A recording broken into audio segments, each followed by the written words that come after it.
Isaiah's Kitchen.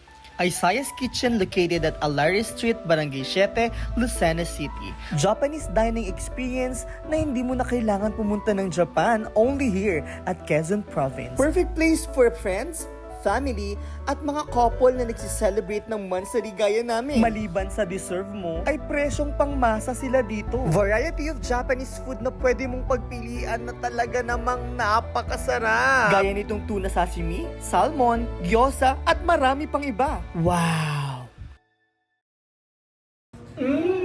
Sarap! Marami kayong aabangan na bagong menu sa kanilang anniversary this October 15. You can order via Foodpanda and try their matcha and latte. Open daily at 11 a.m. to 10 p.m. For order, you can message their Facebook and hotline. Love namin ang Isaiah's Kitchen.